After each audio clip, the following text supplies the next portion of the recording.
નમસ્કાર મિત્રો, હું છું સુભાષ સિંહ અને આપ જોઈ રહ્યા છો દેવભૂમિ ન્યૂઝ. દ્વારકા ભગવાન કૃષ્ણની કર્મભૂમિ, ત્યાં હર રોજ હર હંમેશ ધાર્મિક ઉત્સવો ઉજવાતા હોય છે.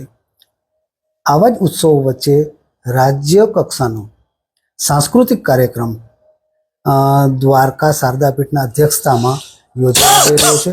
આપણી સાથે બ્રહ્મચારીજી જોડાયા છે, તેમના मुख्यથી સાંભળશું. ब्रह्मचारी जी, जो ये प्रोग्राम होने वाला है, ये द्वारका में शायद पहली बार हो रहा है, तो उसके बारे में आप क्या कहेंगे? દ્વારિકાધીશ કી જય. વાત એવી છે કે દ્વારકા ગામ ભગવાન દ્વારકાધીશનો આશીર્વાદમાં અને એની કૃપામાં છે. જગતગુરુ શંકરાચાર્ય સ્વામી સદાનંદ સરસ્વતીજી મહારાજના નિશ્રામાં અને એમનું સાનિધ્યમાં આ વખતે પ્રથમ વખત 33મો શિક્ષણ જગતના જે બાળકો છે આપણા, એ બાળકોની સ્પર્ધા અહીં આપણે પાઠશાલામાં ઉજવાય છે. તો આ પ્રથમ વખત છે કે અહીંયા થાય અને એક ઇતિહાસ પણ આ અહીંથી બનશે. બધા પોતપોતાના ઘરે અને પોતપોતાના નગરમાં, શેરીમાં અને એમના જ્યારે ઘરે જાય તો એ દ્વારકાની એક છબી લઈને જશે. એવા કરીને 600 બાળકો આવી રહ્યા છે. 150 એમના બધા અધ્યાપકો આવી રહ્યા છે અને અધ્યાપકો, પ્રોફેસર, ટીચર્સના એમના સાથે એમના ઘરના બધા લોકો આવી રહ્યા છે. એવા 1000 લોકોની સગવડ આપણે જગતગુરુજી મહારાજની સંસ્થા જે શારદાપીઠ છે, શારદાપીઠ વિદ્યા સભા સંચાલિત જે ગુરુકુલ છે, ત્યાં થાય છે. અને ગુરુજીના જે ભક્ત છે પિનાકીનભાઈ, એ પિનાકીનભાઈના માધ્યમથી આ બધા કાર્યક્રમ અહીંયા ઉજવાય છે અને સારી રીતે કાલથી બધું પ્રારંભ થઈ જશે.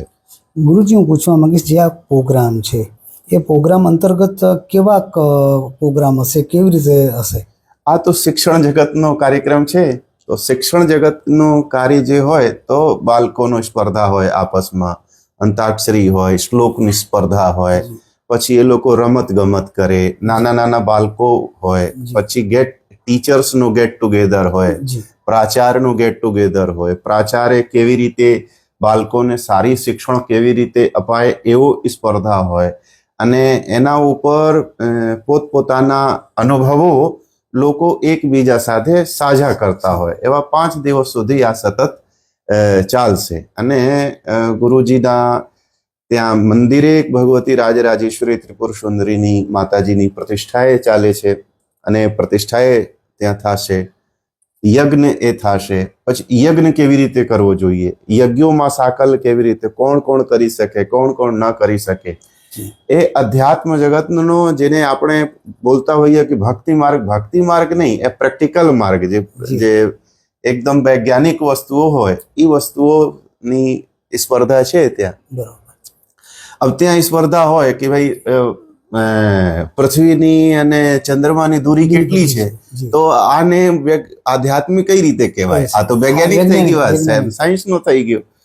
તો શિક્ષણ ક્ષેત્રનો આ કાર્યક્રમ છે. શિક્ષણ ક્ષેત્રમાં બાળકો કેવા કેવા આગળ આવે છે, એ બધી વસ્તુઓની સ્પર્ધા છે, કોમ્પિટિશન. અને સ્વામીજી, હું એ પણ પૂછવા માંગીશ કે આ સ્પર્ધામાં શું અન્ય લોકો જે છે જોવા માટે કે સાંભળવા માટે કે તેમાં ઉપસ્થિત રહી શકે છે?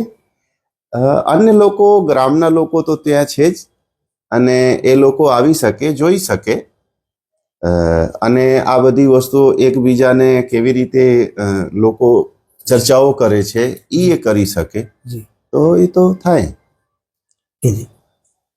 અને આ પ્રોગ્રામના અંતર્ગત 17 તારીખે જગતગુરુ શંકરાચાર્ય પશ્ચિમામનાય દ્વારકા શારદાપીઠાધીશ્વર સ્વામી સદાનંદ સરસ્વતીજી પણ આશીર્વાદ આપવા માટે અહીંયા પધારે છે અને એમના આશીર્વાદથી જ આ બધા કાર્યક્રમ ચાલી રહ્યો છે. તો એમની જે સાનિધ્ય આ બધા કાર્યક્રમોમાં, ઉત્સવોમાં આપણ પામશું, એનો અનેરો લાભ આપણ લોકોને મળે.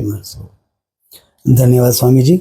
તો આપણે જોયું કે સ્વામીજી જે રીતે વાત કરી કે શંકરાચાર્ય મહારાજજી પોતે આ પ્રોગ્રામમાં ઉપસ્થિત રહેનાર છે, તો આપણે વિચારી શકીએ કે આ પ્રોગ્રામ કેટલો મહત્વનો રહેશે. અને દ્વારકા માટે ગર્વ લઈ શકાય કે જે રાજ્ય સ્તરીય આ જે સ્પર્ધા છે, આ જે કાર્યક્રમ છે, એ દ્વારકાના ભાગે આવ્યો છે. ઋષિ ભલે સાથે સુભાષ સિંહ, દેવભૂમિ ન્યૂઝ, દ્વારકા.